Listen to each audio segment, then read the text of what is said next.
അസ്സലാമു അലൈക്കും വറഹ്മത്തുള്ളാഹി വബറകാതുഹു.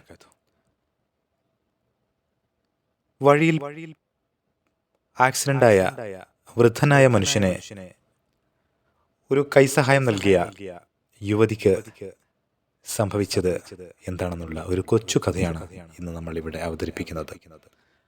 കഥയും കഥയിലെ കഥാപാത്രങ്ങളും സാങ്കല്പികം മാത്രമാണെന്ന് ആമുഖമായി ഓർമ്മിപ്പിക്കുകയാണ്. നമ്മുടെ കഥയിലെ നായികയുടെ പേര് ആലിയ എന്നാണ്. ആലിയ ഒരു പാവപ്പെട്ട കുടുംബത്തിലെ സുന്ദരിയും സുമുഖിയുമായ ഒരു ചെറുപ്പക്കാരിയായിരുന്നു.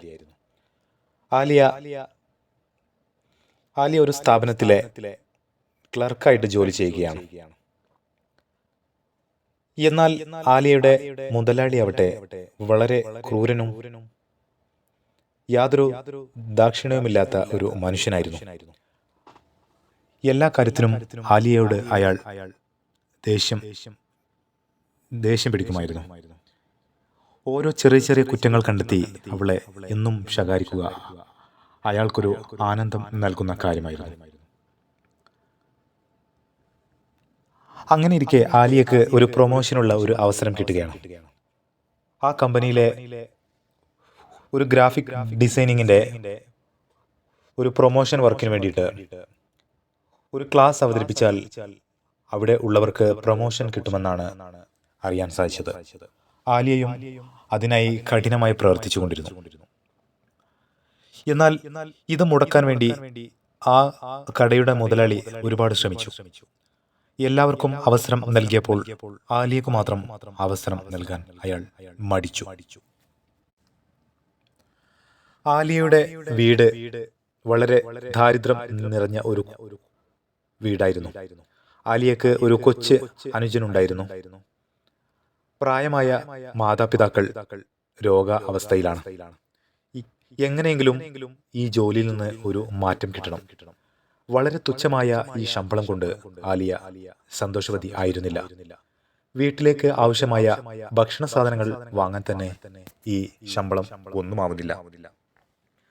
ആലിയയുടെ മനസ്സ് വല്ലാതെ വിഷമിച്ചിരുന്നു. കാരണം മാതാപിതാക്കൾക്കുള്ള മരുന്നുകളും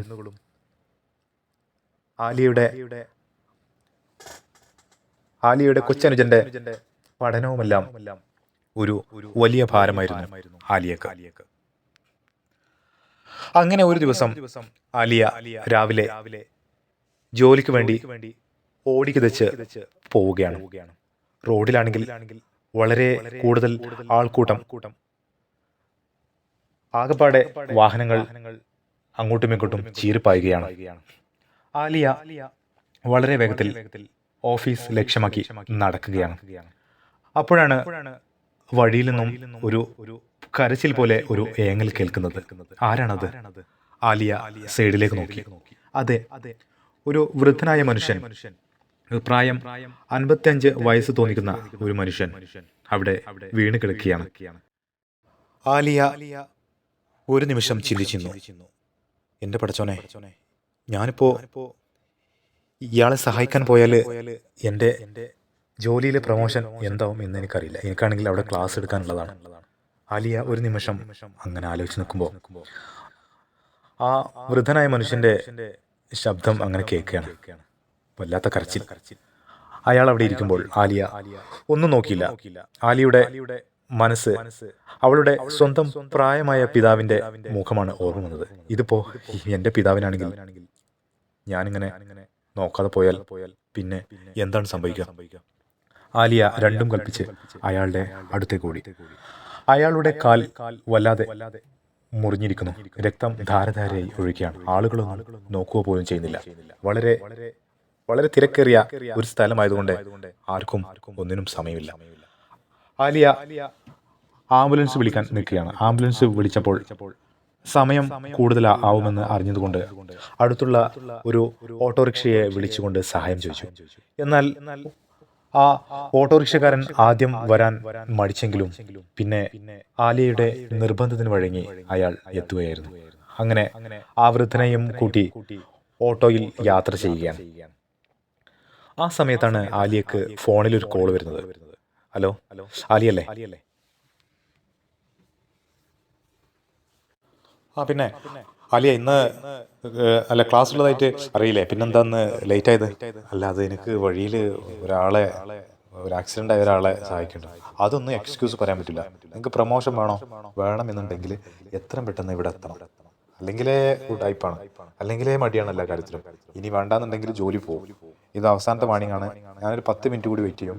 എന്നിട്ട് ക്ലാസ് ആരാണോ ഉഷാറായിട്ട് പ്രസൻറ്റ് ചെയ്യുന്നത് അവർക്ക് ഞാൻ പ്രൊമോഷൻ കൊടുക്കും. മുതലാളിയുടെ ഈ വാക്കുകൾ കേട്ടപ്പോൾ ആലിയക്ക് എന്ത് ചെയ്യണമെന്ന് യാതൊരു പിടിയുമില്ല. അയാളാണെങ്കിൽ വല്ലാതെ ദേഷ്യപ്പെടുന്നു. ആലിയ അങ്ങനെ ആ വയസ്സായ മനുഷ്യനെയും കൊണ്ട് ഹോസ്പിറ്റലിൽ എത്തുകയാണ്. ഹോസ്പിറ്റലിൽ എത്തിയ ഉടനെ ICUവിലാക്കി. അങ്ങനെ ആലിയ ഡോക്ടറോട് സംസാരിക്കുകയാണ്. ഡോക്ടർ പറഞ്ഞു, ഇല്ല, യാതൊരു പ്രശ്നമില്ല, ജീവന് ഭീഷണിയൊന്നുമില്ല, രക്തം കുറച്ച് പോയിട്ടുണ്ട്, അത് നമുക്കൊരു കുപ്പി രക്തം കയറ്റാം. പക്ഷേ നിങ്ങൾ വളരെ നല്ലൊരു കാര്യമാണ് ചെയ്തത്. നിങ്ങൾ കറക്റ്റ് സമയത്ത് എത്തിച്ചതുകൊണ്ട് കൂടുതൽ രക്തം അങ്ങനെ പോയിട്ടില്ല, വലിയ ഡേഞ്ചർ അല്ല. അതുകൊണ്ട് നിങ്ങൾ ചെയ്ത് വളരെ നല്ല കാര്യമാണ്. അങ്ങനെ ആലിയ ആ വൃദ്ധനായ മനുഷ്യനോടും സംസാരിക്കുകയാണ്. ഞാൻ കാരണം മോൾക്ക് ജോലിയിൽ പ്രശ്നമായില്ലേ, ഇൻഷാ അല്ലാഹ് മോൾക്ക് അതിനുള്ള പ്രതിഫലം പടച്ചവൻ്റെ ഭാഗത്തുനിന്ന് കിട്ടും.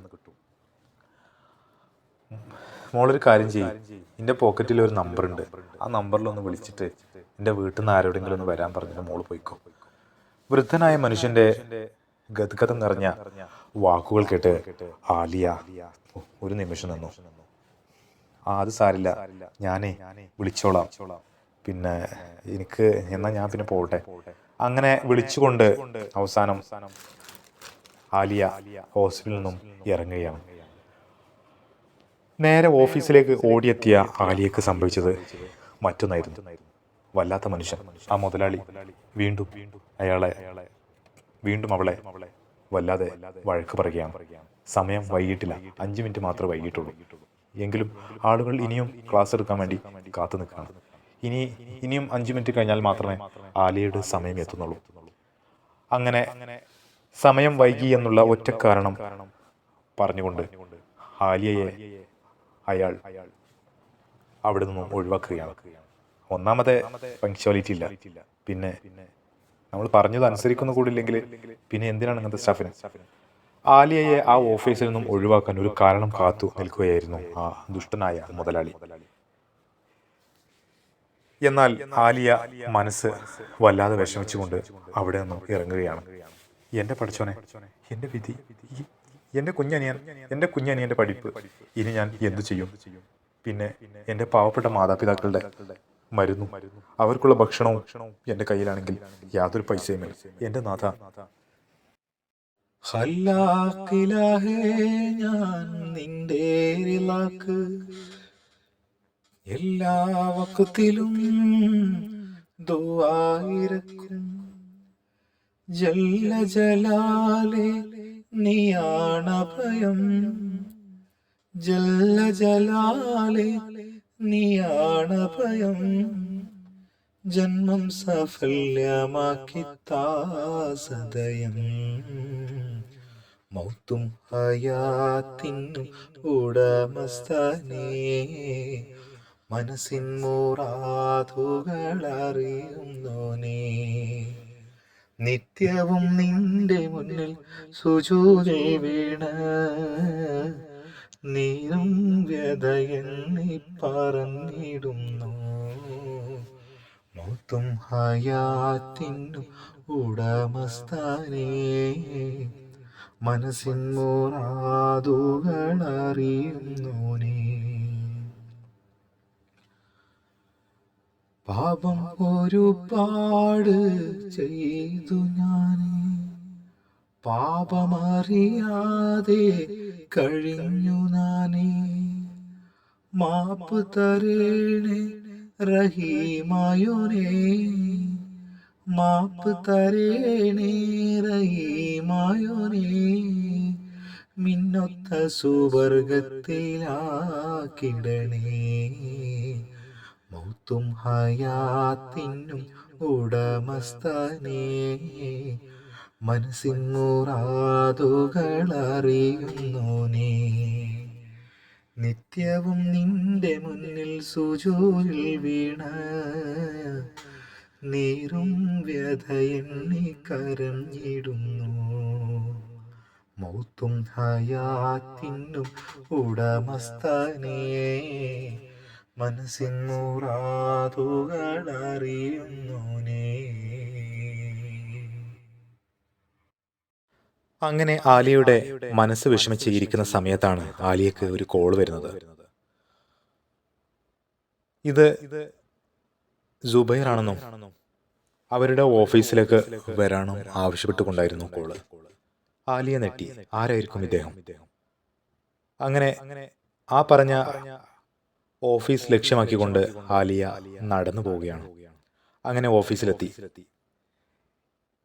എത്തിയപ്പോൾ ഒരു സെക്യൂരിറ്റി അവളെ ആ മാനേജറുടെ റൂമിലേക്ക് വിളിച്ചുകൊണ്ട് പോവുകയാണ്. ഓഫീസിലെത്തിയ ക്യാബിനിലെത്തിയ ആലിയ ഒന്ന് ഞെട്ടി. അതെ, ഞാൻ ഇന്നലെ വഴിയിൽ കണ്ട അതേ വൃദ്ധൻ. അയാൾ വല്ലാതെ മാറിയിരിക്കുന്നു. അയാളുടെ മുഖത്തെല്ലാം ഒരു പ്രൗഢി എനിക്ക് കാണാം. ആലിയയോട് ഇരിക്കാൻ ആവശ്യപ്പെട്ടുകൊണ്ട് സുബൈർ എന്ന ആ കമ്പനിയുടെ ഉടമ, അതെ, സുബൈറിന്റെ കഥ പറയുകയാണെങ്കിൽ അദ്ദേഹം സ്വന്തമായി ഒരു ബിസിനസ് സാമ്രാജ്യമുള്ള ഒരു വലിയ മനസ്സിന്റെ ഉടമയാണ്. അദ്ദേഹത്തിനായിരുന്നു ഇന്നലെ ആക്സിഡന്റ് സംഭവിച്ചത്. അപ്പോഴാണ് നമ്മുടെ ആലിയ അയാളെ രക്ഷിക്കുന്നതും ഹോസ്പിറ്റലിൽ എത്തിക്കുന്നതും. ആലിയയുടെ ചെയറിൽ ഇരിക്കാൻ ആവശ്യപ്പെട്ടു സുബൈർ എന്ന മുതലാളി, സുബൈർ ഹാജി. അതെ, ആ അലി ഇരിക്കൂ. എൻ്റെ പേര് സുബൈർ. ഇത് നമ്മുടെയാണ് കമ്പനി. പിന്നെ ഞാൻ ആലിയക്ക് ഒരുപാട് ബുദ്ധിമുട്ട് ഉണ്ടാക്കി എന്നെനിക്കറിയാം. ഞാൻ കാരണം ആലിയക്ക് ജോലിയിലുള്ള പ്രമോഷൻ വരെ ഇല്ലാതായി. പിന്നെ ആ ജോലിയും നഷ്ടമായി. ആലിയ ഒരു കാര്യം ചെയ്യൂ, നമ്മുടെ ഓഫീസിൽ ആലിയക്ക് ജോലി തുടങ്ങാം. അയാൾ പറയുന്നതൊക്കെ അന്തമിട്ട് കേട്ടിരിക്കാൻ മാത്രമേ ആലിയക്ക് സാധിച്ചുള്ളൂ. എൻ്റെ പടച്ചോനെ, എന്താണ് ഈ കാണുന്നത്? ഈ സ്വപ്നമാണോ? എനിക്കൊരു ജോലി പോയി, അടുത്ത ജോലി എനിക്ക് ഉടനെ കിട്ടുകയാണ്. ആലിയ അങ്ങനെ അന്തമിട്ടിരിക്കുന്ന കണ്ട് സുബൈർ ഹാജി പറയുകയാണ്, ആലിയ വിഷമിക്കണ്ട, ഇത് ഞാൻ വെറുതെ പറയുന്നതല്ല. കാരണം എൻ്റെ പെങ്ങൾക്ക്, എനിക്കൊരു കുഞ്ഞു പെങ്ങളുണ്ടായിരുന്നു. ആ കുഞ്ഞു പെങ്ങൾക്ക് ഇതേ അവസ്ഥ വന്ന് റോഡരികിൽ രക്തം വാർന്ന് ഒലിച്ചാണ് അവൾ ഈ ലോകത്തോട് വിട പറഞ്ഞത്. എനിക്ക് ആലിയയെ കാണുമ്പോൾ എൻ്റെ കുഞ്ഞു പെങ്ങളെയാണ് ഓർമ്മ വരുന്നത്. അയാളുടെ സങ്കടം നിറഞ്ഞ വാക്കുകൾ കേട്ടപ്പോൾ തന്നെ ആലിയക്ക് വല്ലാതെ വിഷമായി. സാർ, എനിക്കിതൊന്നും അറിയില്ലായിരുന്നു. അതെ ആലിയ, എൻ്റെ കുഞ്ഞനിയത്തിയുടെ കഥ കേൾക്കണം. അവൾ ഒരു ദിവസം സ്കൂളിലേക്ക് പോവുകയായിരുന്നു. അവൾ 10ാം ക്ലാസ് പഠിച്ചുകൊണ്ടിരിക്കുന്ന സമയത്ത് സ്കൂൾ ബസ് ഇറങ്ങിക്കൊണ്ട് അവൾ റോഡ് മുറിച്ച് കിടക്കുന്ന സമയത്താണ് ഒരു വണ്ടി വന്ന് ആക്സിഡന്റ് ആവുന്നത്. ഒരുപാട് രക്തം താരതാരായി ഒഴുകി. എൻ്റെ കുഞ്ഞു പെങ്ങളെ ഒരു 10 മിനിറ്റ് മുമ്പ് ആ വഴിയിലൂടെ സഞ്ചരിക്കുന്ന ഒരാൾ സഹായിച്ചിരുന്നെങ്കിൽ ഇന്ന് അവളിപ്പോൾ ആലിയയുടെ അത്ര പ്രായമുള്ള ഒരു പെൺകുട്ടിയാവുമായിരുന്നു. ആലിയക്കറിയോ, എനിക്കാകെ ഉണ്ടായിരുന്നത് ഒരു പെങ്ങൾ മാത്രമാണ്. ആ പെങ്ങളെ ഒരാൾ പോലും അന്ന് സഹായിക്കാൻ റെഡിയായില്ല. രക്തം വാർന്നൊഴുകി അവൾ അവസാനം ഈ ലോകത്തോട് വിട പറയേണ്ടി വരികയാണ്. എൻ്റെ ഉമ്മാക്ക് അന്ന് സംഭവിച്ച ഷോക്കാണ്. ഉമ്മ ഇതുവരെ എണീറ്റിട്ടില്ല. അറിയോ, എൻ്റെ ഉമ്മക്കിപ്പോ പ്രായം 67 ആണ്. എൻ്റെ ഉമ്മ അതിനുശേഷം ഒരു മാനസിക രോഗിയായി മാറുകയായിരുന്നു. ഇപ്പോൾ ഉമ്മ എന്നെ മാത്രം തിരിച്ചറിയാം. വേറെ ആര് വന്നാലും ഉമ്മാക്ക് മനസ്സിലാവില്ല. ഉമ്മ അവരോടൊക്കെ ദേഷ്യപ്പെട്ടു. എന്തേ എൻ്റെ എൻ്റെ എൻ്റെ കുട്ടിക്ക് എന്താ പറ്റി? നിങ്ങൾ ആരും എൻ്റെ കുട്ടീനെ എടുത്തില്ലല്ലേ? എൻ്റെ കുട്ടി ചോര പോയാ മരിച്ചത്. ഉമ്മ അത് ഇടക്കിടക്ക് ഇങ്ങനെ പറഞ്ഞുകൊണ്ടിരിക്കും. അതും കൂടി കേൾക്കുമ്പോൾ എനിക്ക് എന്ത് ചെയ്യണമെന്ന് അറിയില്ല. എൻ്റെ ഉമ്മാനോട് എന്ത് പറയണമെന്നറിയില്ല. എന്ത് പറഞ്ഞ് ആശ്വസിപ്പിക്കണമെന്ന് അറിയില്ല. അതാണ് എനിക്ക് ആലിയയുടെ മുഖത്ത് പെട്ടെന്ന് കാണാനായത്. അതുകൊണ്ടാണ് ഞാൻ ആലിയയുടെ നമ്പർ വിളിച്ച് വേഗത്തിൽ ഇങ്ങോട്ട് വരാൻ ആവശ്യപ്പെട്ടത്. കണ്ണെത്താ ദൂരത്തുള്ള നാട്ടില് കുഞ്ഞിപ്പൂമോളുണ്ടെൻ്റെ വീട്ടില്. എന്നും കിനാവിൽ ഇക്കാക്ക എന്ന് വിളിച്ച് എന്നെ കുളിരൂട്ടും മോളുണ്ട്. നെഞ്ചിൽ താരാട്ടായി നിറയുന്ന മോളുണ്ട്. കണ്ണെത്താ ദൂരത്തുള്ള നാട്ടില് കുഞ്ഞിപ്പൂമോളുണ്ടെൻ്റെ വീട്ടില്. എന്നും കിനാവിൽ ഇക്കാക്ക എന്ന് വിളിച്ച് എന്നെ കുളിരൂട്ടും മോളുണ്ട്. നെഞ്ചിൽ താരാട്ടായി നിറയുന്ന മോളുണ്ട്. പുള്ളിയുടുപ്പിട്ട് തുള്ളി വന്നെന്നും ഉള്ളിൽ നിറയുന്നല്ലോ പുന്നാരം. ഒന്നും മിണ്ടാതിരിക്കും ഉമ്മാനോട് പിണങ്ങി ചിങ്ങിക്കരയും നൻ പൊന്മോള്. നാളെ വരുമെന്നു ഇക്ക നാളെ വരുമെന്നു ഓരോ നോദിയോതി ഉമ്മ എന്നെ കൊതിപ്പിക്കുന്നു. നാളെ വരുമെന്നു മറ്റന്നാളെ വരുമെന്നു ഓരോ നോദിയോതി ഉമ്മ എന്നെ കൊതിപ്പിക്കുന്നു. കണ്ണെത്താ ദൂരത്തുള്ള നാട്ടില് കുഞ്ഞിപ്പൂമോളുണ്ടെൻ്റെ വീട്ടില്. എന്നും കിനാവിൽ ഇക്കാക്ക എന്ന് വിളിച്ച് എന്നെ കുളിരൂട്ടും മോളുണ്ട്. നെഞ്ചിൽ താരാട്ടായി നിറയുന്ന മോളുണ്ട്. അറിയോ, ഞാൻ ഗൾഫിലായിരുന്ന സമയത്ത് എൻ്റെ ഉമ്മാനോട് എൻ്റെ കുഞ്ഞു പങ്കളി എന്നും ചോദിക്കായിരുന്നു, ഇക്കാക്ക് എന്നാ വരിക? ഇക്കാക്കനെ കണ്ടിട്ട് കുറെ ദിവസമായി, ഇക്ക പാവക്കുട്ടിയൊക്കെ കൊണ്ടുവരാന്ന് പറഞ്ഞിട്ട് എനിക്ക് ഇക്കാക്ക് വരുന്നില്ലല്ലോ, ഉമ്മ എന്നെ ഒന്ന് പറ്റിക്കണം. അതെ, എൻ്റെ കുഞ്ഞു പങ്ങൾ എന്നെ ഒരുപാട് കാത്തു നിന്നു.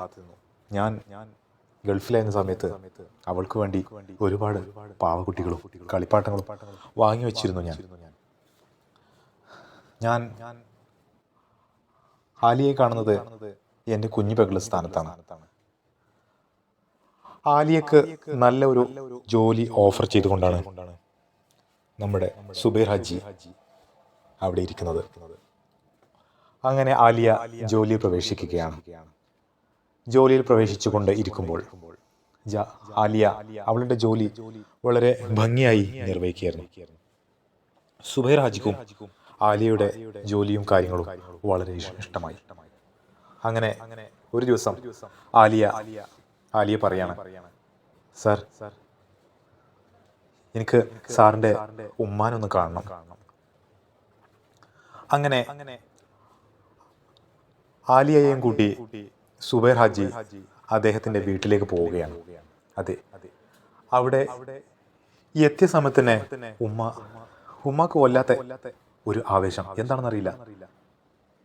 എൻ്റെ മോളെപ്പോഴാണ് വന്നത്? മോള് എത്തി, ഇത്ര ദിവസം എവിടെയായിരുന്നു എൻ്റെ കുട്ടി? ഉമ്മയുടെ വാക്കുകൾ കേട്ടപ്പോൾ സുബൈർ ഹാജിക്ക് വല്ലാത്ത ആശ്ചര്യം. എൻ്റെ ഉമ്മ ഇങ്ങനെയൊന്നും സംസാരിക്കുന്നത് ആണല്ലോ. പക്ഷേ എന്നാൽ ഇതെൻ്റെ പെങ്ങളാണെന്ന് കരുതി, നമ്മുടെ കുഞ്ഞു പെങ്ങളാണെന്ന് കരുതിയിട്ട് ആയിരിക്കും ചിലപ്പോൾ അങ്ങനെ ഉമ്മാക്ക് തോന്നിയിട്ടുണ്ടാവുക. മാഷാ അല്ലാഹ്, ഉമ്മാക്ക് ഇപ്പം തന്നെ ഒരുപാട് മാറ്റം. അങ്ങനെ ആലിയ ആ വൃദ്ധയായ ഉമ്മയോട് ഒരുപാട് സംസാരിച്ചു. ഉമ്മയുടെ അടുത്തിരുന്നു കാര്യങ്ങൾ അങ്ങനെ സംസാരിച്ചു കൊണ്ടിരിക്കും. മോള് ഇനി ഒന്നും ഇവിടെ ഉണ്ടാവൂലേ? മോള് പോവില്ലല്ലോ? മോള് ഇന്നാള് കുറേ ദിവസം പോയി, ഉമ്മ കുറേ അന്വേഷിച്ചിരുന്നു. ഉമ്മാക്കിപ്പോൾ ചെറിയ കുട്ടികളുടെ അതേ അവസ്ഥയാണ്, അതേ കുട്ടിത്തം. അങ്ങനെ അതേ രീതിയിലുള്ള സംസാരം. അങ്ങനെ ഇരിക്കുമ്പോൾ ആലിയ പറഞ്ഞു, ഉമ്മ ഞാൻ വരും കേട്ടോ, ഞാൻ എന്നും ഇവിടേക്ക് വരും. എനിക്കെൻ്റെ സ്വന്തം ഉമ്മയാണ്, ഉമ്മാനെ പോലെയല്ല, എൻ്റെ ഉമ്മ തന്നെയാണ്. അങ്ങനെ ഉമ്മയോട് യാത്ര പറഞ്ഞുകൊണ്ട് പോകാനിരിക്കുമ്പോൾ ഉമ്മ പറയും, മോളെ പോവല്ലേ, ഞാൻ ഇവിടെ ഒറ്റക്കല്ലേ, എനിക്ക് സങ്കടാവും. അന്ന് മോള് പോയ പോലെ പോയാൽ പിന്നെ ഈ ഉമ്മ പിന്നെ ഇവിടെ ഉണ്ടാവില്ല കേട്ടോ. ഉമ്മാന്റെ വാക്കുകൾ കേട്ടപ്പോൾ ആലിയക്ക് വളരെ വിഷമമായി. സാർ, ഞാനിവിടെ ഇടക്കിടക്ക് വന്നോട്ടെ. സുബൈറാജി പറഞ്ഞു, അതിനെന്താ ആലിയ, പ്രശ്നമില്ല. പിന്നെ ഈ സാറെന്ന് വിളിക്കണ്ട, എന്നെ ഇക്കാക്കാന്ന് വിളിച്ചാൽ മതി. എൻ്റെ കുഞ്ഞു പെങ്ങൾ അങ്ങനെയായിരുന്നു എന്നെ വിളിച്ചിട്ടുണ്ടായിരുന്നത്. ആലിയയുടെ ഇക്കാക്ക എന്നുള്ള വിളി കേട്ടപ്പോൾ സുബൈർ ഹാജിക്കും വളരെയധികം സന്തോഷമായി. അങ്ങനെ നേരെ ഓഫീസിലേക്ക് തിരിച്ചു പോവുകയാണ്. ഇൻഷാ അല്ലാഹ് ഈ കഥയുടെ അടുത്ത ഭാഗം നമുക്ക് വീണ്ടും അവതരിപ്പിക്കാം. ചാനൽ എല്ലാവരും സബ്സ്ക്രൈബ് ചെയ്യണം, സപ്പോർട്ട് ചെയ്യണം, ഷെയർ ചെയ്യണം. ഇൻഷാ അല്ലാഹ് വീണ്ടും കാണാം. അസ്സലാമു അലൈക്കും വറഹ്മത്തുള്ളാഹി വബറകാതുഹു.